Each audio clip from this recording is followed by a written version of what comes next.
오늘 저희에게 주시는 하나님의 말씀은 구약 성경 요나서 4장 1절에서 11절 말씀입니다.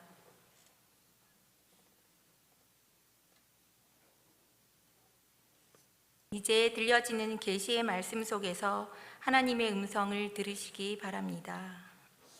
요나가 매우 싫어하고 성내며 여호와께 기도하여 이르되, 여호와여, 내가 고국에 있을 때에 이러하겠다고 말씀하지 아니하였나이까. 그러므로 내가 빨리 다시스로 도망하였사오니 주께서는 은혜로우시며 자비로우시며 노하기를 더디하시며 인애가 크시사 뜻을 돌이켜 재앙을 내리지 아니하시는 하나님이신 줄을 내가 알았음이니이다. 여호와여, 원하건대 이제 내 생명을 거두어 가소서. 사는 것보다 죽는 것이 내게 나음이니이다 하니, 여호와께서 이르시되 내가 성내는 것이 옳으냐 하시니라. 요나가 성읍에서 나가서 그 성읍 동쪽에 앉아 거기서 자기를 위하여 초막을 짓고 그 성읍에 무슨 일이 일어나는가를 보려고 그 그늘 아래에 앉았더라. 하나님 여호와께서 박넝쿨을 예비하사 요나를 가리게 하셨으니 이는 그의 머리를 위하여 그늘이 지게 하며 그의 괴로움을 면하게 하려 하심이었더라. 요나가 박넝쿨로 말미암아 크게 기뻐하였더니 하나님이 벌레를 예비하사 이튿날 새벽에 그 박넝쿨을 갈갈먹게 하심에 시드니라. 해가 뜰 때에 하나님이 뜨거운 동풍을 예비하셨고 해는 요나의 머리에 쪼임에 요나가 혼미하여 스스로 죽기를 구하여 이르되, 사는 것보다 죽는 것이 내게 나으니이다 하니라. 하나님이 요나에게 이르시되 내가 이 박넝쿨로 말미암아 성내는 것이 어찌 옳으냐 하시니, 그가 대답하되 내가 성내어 죽기까지 할지라도 옳으니이다 하니라. 여호와께서 이르시되 내가 수고도 아니하였고 재배도 아니하였고 하룻밤에 났다가 하룻밤에 말라버린 이 박넝쿨을 아꼈거든. 하물며 이 큰 성읍 니느웨에는 좌우를 분별하지 못하는 자가 12만여 명이요 가축도 많이 있나니 내가 어찌 아끼지 아니하겠느냐 하시니라. 아멘. 언젠가 참 마음에 와닿는 한 글을 읽은 적이 있습니다. 그 내용을 잠깐 소개를 하면, 한 보석상에서 있었던 일이라고 합니다. 어떤 사람이 보석을 이것저것 살피다가 보석 하나를 가리키면서 물었다고 합니다. 이 보석은 별로 좋아 보이지도 않는데 왜 이렇게 가격이 비싼 것입니까? 그러자 보석상 주인은 아무 말 없이 그 보석을 꺼내더니 그 보석을 두 손으로 꼭 감싸고는 그것을 어루만져 주었다고 합니다. 그러고 난 뒤에 손을 펴게 되자 그 보석에는 무지개 빛으로 아름답게 빛이 나고 있었다고 합니다. 보석상 주인은 손님에게 이렇게 말을 합니다. 오팔이라고 하는 이 보석은 사람의 손으로 따뜻하게 감싸주게 되면 아름다운 빛을 내는 보석이랍니다. 오팔이라고 하는 보석은 그냥 볼 때는 대수롭지 않은 별 가치가 없는 하찮은 돌처럼 보이지만, 그러나 사람이 손으로 따뜻하게 꼭 감싸주게 되면 그 속에 감추어져 있던 빛을 드러낸다고 합니다. 여러분, 사람이라고 하는 보석도 역시 마찬가지일 것입니다. 그냥 무관심하게 내버려 두게 되면 아무런 가치가 없는 길가의 돌멩이처럼 무가치한 존재로 보이지만, 그러나 사랑으로 따뜻하게 감싸주게 되면 그 안에 숨겨져 있는 무지개처럼 아름다운 빛을 드러내는 것입니다. 그 안에 숨겨진 가치를 환하게 드러냅니다. 누군가가 나를 감싸주게 되면 내 안에 숨겨져 있는 빛이 환하게 드러나게 되는 것처럼, 나도 누군가에게 그 사람 속에 숨겨져 있는 빛이 환하게 드러날 수 있도록 따뜻한 사랑의 손으로 감싸주는 저와 여러분 그리고 우리 모든 믿음의 가족들의 삶이 되시기를 바랍니다. 오늘은 우리가 요나서 4장 말씀을 함께 읽었는데 이 말씀을 통해서 하나님의 선교, 사랑이라고 하는 제목을 가지고 우리가 말씀을 함께 묵상하고자 합니다. 오늘까지 포함해서 우리가 지난 4주 동안 하나님의 선교라고 하는 주제를 가지고 말씀을 함께 나누었습니다. 오늘은 요나서 마지막 장의 말씀인데 오늘 우리가 읽은 말씀에 보면 요나와 하나님과의 대화가 나타나고 있습니다. 하나님께서는 요나에게 말씀을 하십니다. 내가 성내는 것이 옳으냐? 이렇게 요나를 향해서 2번을 물으십니다. 그리고 요나는 하나님께 대답을 하는데 내가 성내어 죽기까지 할지라도 옳습니다 라고 말합니다. 하나님을 향한 강한 불만을 그는 드러내었던 것입니다. 그리고 요나서는 하나님의 마지막 말씀으로 끝을 맺는데 오늘 본문 요나서 4장 10절과 11절 말씀을 보면 이렇게 말씀을 합니다. 여호와께서 이르시되 내가 수고도 아니하였고 재배도 아니하였고 하룻밤에 났다가 하룻밤에 말라버린 이 박능쿨을 아꼈거든. 하물며 이 큰 성읍 니느웨에는 좌우를 분별하지 못하는 자가 12만여 명이요 가축도 많이 있나니 내가 어찌 아끼지 아니하겠느냐 하시니라. 이 요나서의 마지막은 하나님께서 요나에게 내가 어찌 아끼지 않을 수가 있겠느냐 라고 하는 사랑의 말씀으로 마치고 있습니다. 하나님의 이 마지막 질문에 요나는 아무런 답변도 하지 않습니다.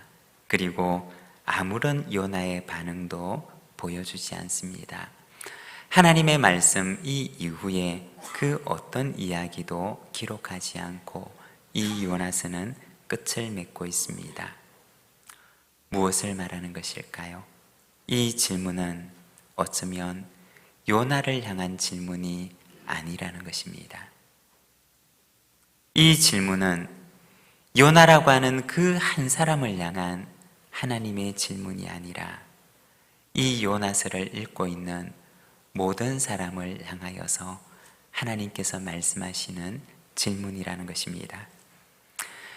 이러한 하나님의 질문 앞에 어떤 사람은 여전히 항변할 수도 있을 것이고 그리고 이러한 하나님의 질문 앞에 어떤 사람은 하나님의 사랑을 깨닫고 하나님의 마음을 품고서 하나님의 동역자가 되기로 결단하는 이들도 있을 것입니다. 오늘은 우리가 이 말씀을 통해서 하나님의 선교란 어떠한 것이냐에 대해서 우리가 잠깐 함께 말씀을 묵상하고자 합니다. 먼저 첫 번째로 하나님의 선교는 하나님의 사랑이 출발점이 되는 것입니다. 오늘 우리가 읽었던 이 말씀의 배경은 오늘 우리가 읽은 요나서 4장 바로 앞에 나와 있는 3장의 마지막 절 3장 10절의 말씀이 배경이 되는데 하나님이 그들이 행한 것 곧 그 악한 길에서 돌이켜 떠난 것을 보시고 하나님이 뜻을 돌이키사 그들에게 내리리라고 말씀하신 재앙을 내리지 아니하시니라. 니느웨를 향한 심판의 계획을 철회하시고 돌이키신 하나님의 결정, 이것이 바로 이 요나서 4장 말씀의 배경이 되는 것입니다. 이와 같은 하나님의 결정에 대해서 요나는 그것을 싫어하고 성을 냅니다. 그리고 5절에 보면 그는 성읍 동쪽으로 가서 그 결과가 어떻게 되는지를 지켜봅니다. 요나는 왜 그렇게 했던 것일까요? 아마도 그는 마음속에 이렇게 생각할 수가 있었을 것입니다. 니느웨 사람들이 지금은 반짝 회개를 한 듯이 보이지만 그러나 다시 돌아서서 하나님을 거스르게 되지도 않을까라고 하는 기대 속에서, 그리고 하나님께서는 그들의 한결같이 못한 모습을 보고서 다시 그들을 심판하시고자 하시지 않을까라고 하는 마음으로 니느웨 사람들의 회심의 진정성을 보기 위해서 그는 성읍의 바깥으로 나가서 그 성의 운명을 지켜보고자 했을 것입니다. 하나님께서는 이러한 요나를 위해서 박능쿨을 준비하십니다. 예전에는 하나님께서 요나를 위해 물고기를 준비하셨는데 이번에는 하나님께서 요나를 위해서 박능쿨을 준비하십니다. 이 박능쿨은 처음에는 요나의 큰 기쁨이 되었습니다. 그러나 벌레가 그것을 갉아먹고 박능쿨이 죽게 되었을 때는 요나에게 큰 실망과 상실감을 안겨다 줍니다. 그리고 하나님께서는 요나가 그토록 아꼈던 박능쿨을 통해서 하나님의 사랑이 무엇인지를 말씀을 해주십니다. 여러분, 우리가 오늘은 이 말씀에 잠깐 머물러 서서 이 말씀의 의미를 묵상해 보기를 원합니다. 여러분, 요나의 기쁨이 되었던 그 박능쿨을 여러분의 마음속에 한번 그려보실 수가 있으실까요? 그 박능쿨을 보고서 기뻐했을 그 요나의 표정과 요나의 마음을 우리의 마음속에 한번 그려보시기를 바랍니다. 혹시 기쁨에 차 있는 그 요나의 모습 속에서 겹쳐서 떠오르는 모습이 혹시 있지는 않으십니까? 창세기 1장에 세상을 만드시고 마지막 날에는 하나님의 형상과 꼭 닮은 사람을 만드시고 나서 지극한 만족감을 드러내시며 보시기에 심히 좋았더라고 하시는 그 하나님의 기뻐하시는 모습이 혹시 마음속에 떠오르지는 않으십니까? 그리고 두 번째는 요나의 기쁨이 되었던 박능쿨을 갉아먹는 그 벌레를 여러분의 마음속에 한번 그려보시기를 바랍니다. 결국에는 이것이 박능쿨을 죽음에 이르게 하는데, 박능쿨을 죽음에 이르게 하는 그 벌레의 갉아먹음을 마음속에 떠올려 보시기를 바랍니다. 창세기 3장에 나와 있는 죄가 인간의 영혼을 갉아먹어서 하나님의 생명과 단절이 되는 인간의 그리하여 죽음에 이르게 되는 인간의 모습이 혹시 마음속에 떠오르지는 않으십니까? 여러분, 죄라고 하는 것은 이처럼 사람의 영혼을 갉아먹어서 죽음에 이르도록 하는 존재라는 것입니다. 그리고 세 번째는 상실과 실망으로 가득 찬 그 요나의 모습을 바라보시기를 바랍니다. 그리고 또 함께 하나님의 실망과 죄로 인해서 죽음에 이르고만 그 인간을 바라보는 하나님의 실망과 아픔을 여러분의 마음속에 그려보시기를 바랍니다. 여러분, 하나님의 선교의 출발점은 어디일까요? 만일에 하나님의 선교가 이와 같은 하나님의 성품, 하나님의 사랑, 하나님의 그 존재 자체에서 출발한 것이 아니라고 한다면 선교는 단순히 일회성의 이벤트이고, 그리고 어쩌다 한번 치르는 일회성의 행사와 같은 것이 되고 말 것입니다. 성품에서 출발하는 것만이, 그 사람의 존재 속에서 출발하는 것만이 지속성을 가질 수가 있다는 것입니다. 선교라고 하는 것은, 그리고 모든 하나님의 사역들은 존재에서 출발하는 것이고 또한 성품에서 출발하는 것입니다. 그리고 두 번째, 하나님의 선교는 경계를 넘어서는 사랑입니다. 선교 역사를 보게 되면 대항해 시대라고 하는 시기가 있었습니다. 이 시기는 배를 타고 항해를 하면서 선교의 지평을 획기적으로 넓혀가던 시대였습니다.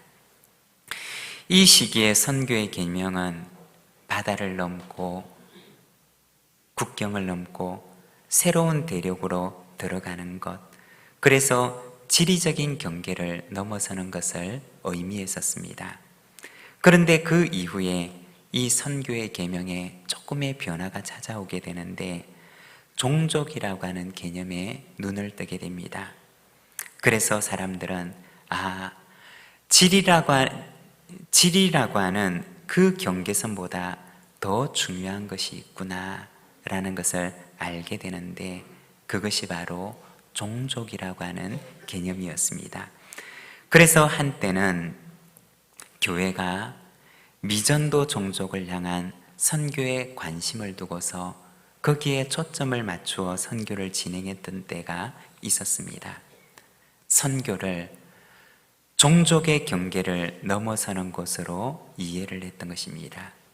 그런데 근래의 선교학자들은 이 선교를 단순히 물리적인 지리적 경계를 넘어서는 것 혹은 종족적인 개념을 넘어서는 것을 말하는 것이 아니라 더 다양한 경계들을 넘어서는 것이라고 이야기를 합니다. 즉 우리가 선교를 위해서 넘어서야 하는 새로운 경계들이, 새로운 최전방들이 우리 앞에 놓여져 있다라고 하는 것입니다.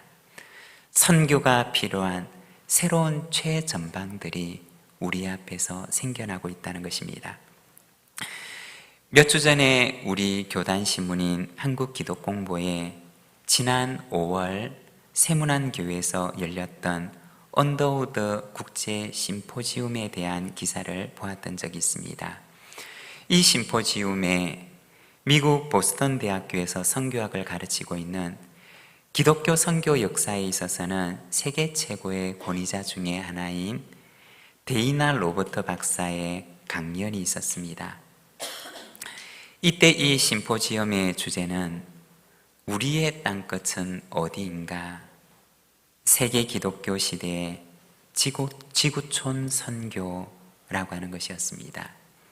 그리고 이 강연에서 데이나 박사는 오늘날 선교의 가장 큰 도전, 오늘날 선교의 최전방, 오늘날 선교의 땅끝에 대해서 이야기를 하는데 어쩌면 그것은 세대를 넘어서는 다음 세대일 수 있습니다 라고 이야기를 합니다.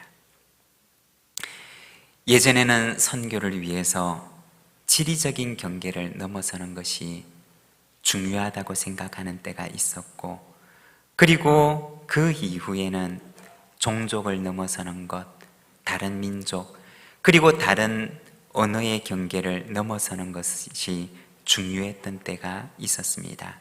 그런데 지금 이 시대는 선교를 위해서 넘어서야 하는 새로운 다양한 경계들이 우리 앞에 놓여 있는 시대를 우리는 살아가고 있다는 것입니다. 어떤 이는 다음 세대를 가리켜서 새로운 종족이라고 이야기를 하기도 합니다. 이전 세대와는 다른 언어를 사용하고 이전 세대와는 다른 가치관을 가지고 있으며 이전 세대가 쉽게 넘어서지 못하고 있는 또 다른 장벽을 지니고 있는 새로운 세대라고 이야기를 합니다. 이 시대는 새로운 선교의 최전방, 새로운 땅끝들이 우리 앞에 놓여져 있는 시대입니다. 선교라고 하는 것은 무엇이냐? 이 다양한 경계들을 넘어서는 것을 말하는 것입니다. 그런데 무엇이 그 경계를 넘어서게 하느냐? 바로 사랑이라고 하는 것입니다. 하나님의 크신 사랑이, 하나님의 그 사랑의 크심이 그 경계를 넘어서게 한다는 것입니다. 우리가 교회에서 복음이라고 하는 말을 사용할 경우가 있습니다. 이 복음이라고 하는 것은 우리가 그 말을 그대로 풀이하면 기쁜 소식이라고 하는, 복된 소식이라고 하는 뜻을 가지고 있지만, 이것을 헬라어로는 유앙겔리온이라고 하는 단어를 사용합니다. 그런데 이 유앙겔리온이라고 하는 단어는 고대 성경이 기록되던 그 시기에는 특별한 의미를 가지고 있는 단어였는데, 그 당시에 이 말이 가지고 있는 의미는 정치적인 의미를 가지고 있는 용어였습니다. 즉, 전쟁에서 승리를 했다고 하는 국가적인 승전의 소식, 혹은 황제가 즉위를 했다고 하는 소식, 또는 황제의 왕위를 이을 왕자가 탄생했다고 하는 그러한 소식을 가리켜서 바로 유앙겔리온이라고 이야기를 했습니다. 그런데 초기 기독교 교회는 이 용어를 빌려와서 사용을 하는데, 바로 하나님의 아들 예수 그리스도가 탄생하셨다고 하는 것에서 바로 이 복음 유앙겔리온이라고 하는 단어를 사용했습니다. 즉, 복음이라고 하는 말 속에는 그 자체 속에 선교적인 개념을 포함을 하고 있는데, 하나님께서 우리를 찾아오신 것, 하나님께서 그 아들을 경계를 넘어 이 세상에 보내신 것을 말하는 것이었습니다. 여러분, 복음이라고 하는 것은 하나님께서 성육신하셔서 원수가 되었던 담을 머무시고 경계를 넘어 우리를 찾아오신 사건을 말하는 것입니다. 빌립보서 2장 6절에서 8절까지 말씀을 보게 되면,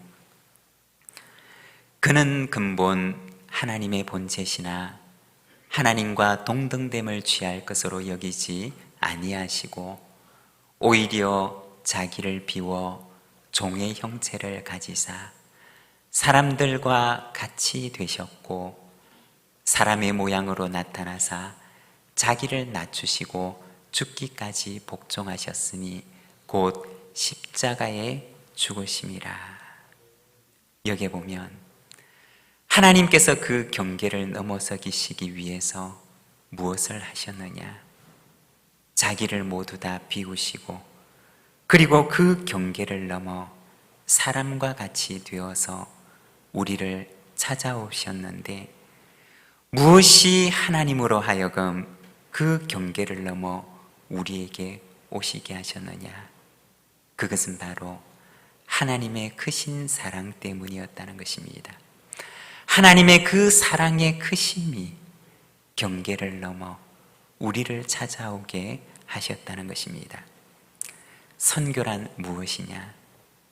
그 하나님의 사랑을 가지고 경계를 넘어서서 이곳에 하나님의 나라를 이루어가는 것을 말하는 것입니다.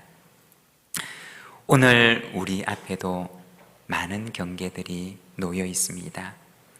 그리고 어쩌면 우리는 이 경계 앞에서 주저하고 있었는지 모릅니다. 요나처럼 이 경계를 넘어서기를 주저하고, 그리고 어쩌면 싫어하고 성을 내면서 거기에 멈추어 있을 수도 있습니다. 여러분, 예수 그리스도를 바라보시기를 바랍니다. 크신 사랑으로 모든 경계를 넘어서서 우리를 찾아오신 예수님을 바라보시기를 바랍니다. 그리고 그 예수님처럼 우리도 우리의 삶의 현장에서 경계를 넘어 선교적 삶을 살아가는 저와 여러분이 삶이 되시기를 바랍니다. 그곳에 하나님의 나라가 임하게 하시는 은총을 허락해 주실 줄로 믿습니다. 그리고 세 번째, 하나님의 선교는 하나님의 백성의 존재에서 출발하는 것입니다.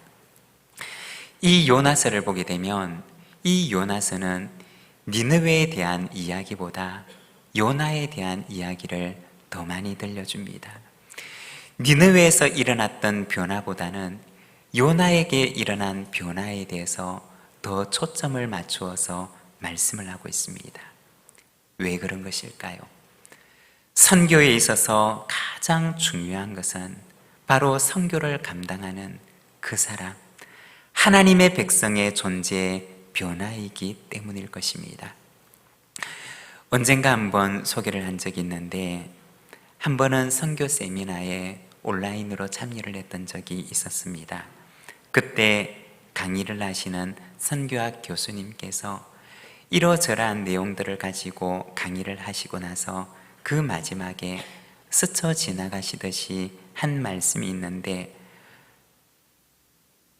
선교에 있어서 가장 중요한 것은 바로 성령의 열매라고 하시는 말씀이었습니다. 우리가 성령의 열매를 보게 되면 성령의 열매는 모두가 다 우리의 존재를 겨냥하고 있습니다. 우리의 성품을 겨냥하고 있습니다. 하나님을 닮지 못한 우리의 본성을 겨냥하고 있는 것입니다.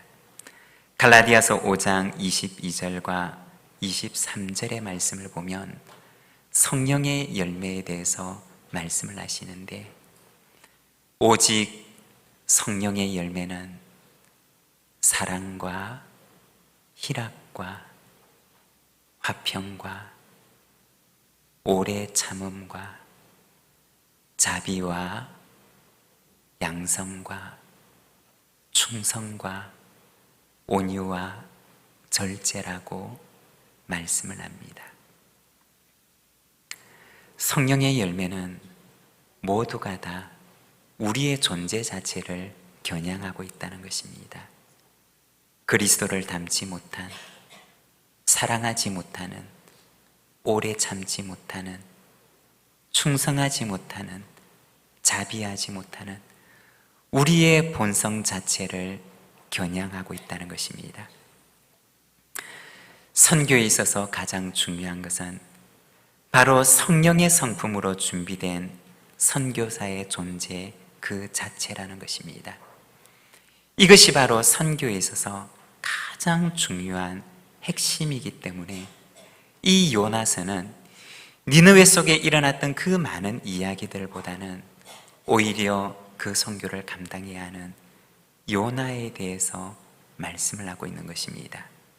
여러분, 선교는 존재에서 출발하는 것입니다.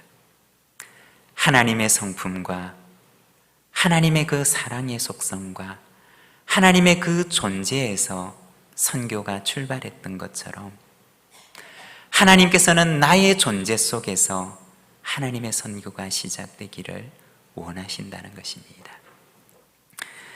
하나님의 선교는 하나님의 사랑의 성품이 출발점이 됩니다. 하나님의 선교는 그 크신 하나님의 사랑을 가지고 경계를 넘어서는 것입니다. 그리고 선교는 하나님의 백성의 존재, 하나님의 백성의 그 존재의 변화에서 시작되는 것입니다. 여러분, 우리의 존재가 성령의 성품으로 변화되어서 하나님의 선교를 위하여 귀하게 쓰임을 받는 저와 여러분, 우리 모든 믿음의 가족들이 되시기를 바랍니다. 오늘 우리에게 주신 말씀을 생각하며 우리 함께 기도함으로 하나님 앞에 응답하며 나가겠습니다.